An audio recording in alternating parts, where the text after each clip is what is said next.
नमस्कार दोस्तों, आज मैं आपको सुनाऊंगा पति पत्नी और बॉस की कहानी का अंतिम भाग। अब पूजा को कुछ भी समझ नहीं आ रहा था कि वो अपने पति के बॉस से अपनी इज्जत कैसे बचाए।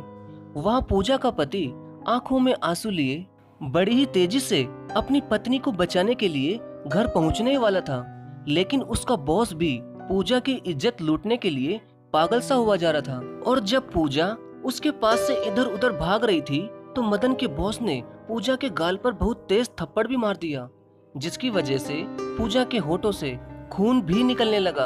अब मदन के बॉस ने पूजा के दोनों हाथ पकड़ लिए और फिर वो अपनी हवस की प्यास बुझाते हुए पूजा का बदन यहाँ वहाँ चूमने लगा। अब पूजा मदन के बॉस के आगे हार चुकी थी, लेकिन फिर अचानक ही पूजा खुद को बेहोश होने का नाटक करने लगी। तभी मदन का बॉस उसके ऊपर से उठ गया और पूजा के होश में आने तक वो साइड में जाकर एक सिगरेट पीने लगा।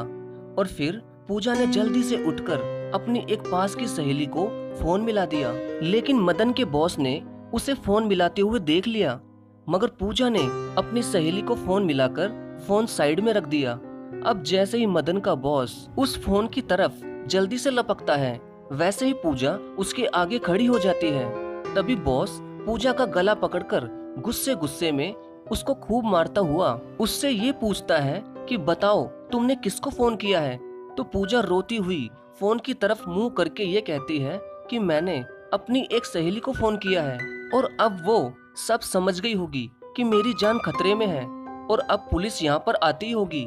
इतना सुनते ही मदन का बॉस गुस्से में आग बबूला हो जाता है। तभी वो उस फोन के लात मारता हुआ ये कहता है कि कोई बात नहीं पूजा डार्लिंग, अब अगर मैं फंसी गया हूँ तो तुम्हारी इज्जत लूट कर ही फंसूंगा।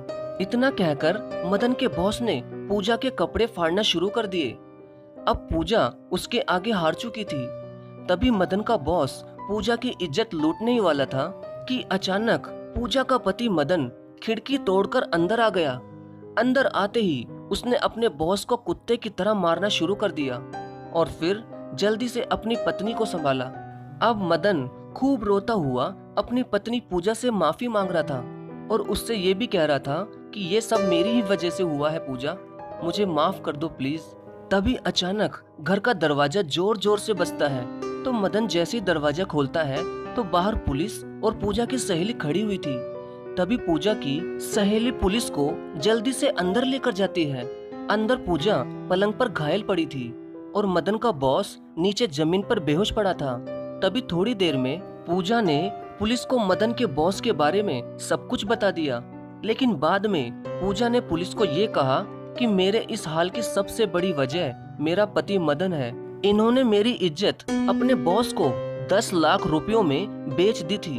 ऐसा पति होने से तो अच्छा है कि हम लड़कियां कुंवारी ही मर जाएं। और जिस पति ने अपनी पत्नी को कुछ पैसों में ही बेच दिया, उस पति के साथ मैं ये जीवन नहीं काट सकती। ये कहकर पूजा अपने पति को हमेशा हमेशा के लिए छोड़कर चली जाती है। तभी मदन और उसके बॉस को पुलिस अपने साथ लेकर चली जाती है। तो दोस्तों, वाकई में मदन ने अपनी पत्नी पूजा के साथ बहुत ही ज्यादा बुरा किया।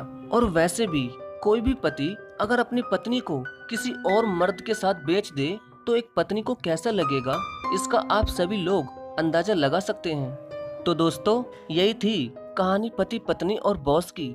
अगर आपको अच्छी लगी हो तो प्लीज लाइक और शेयर जरूर करें। धन्यवाद।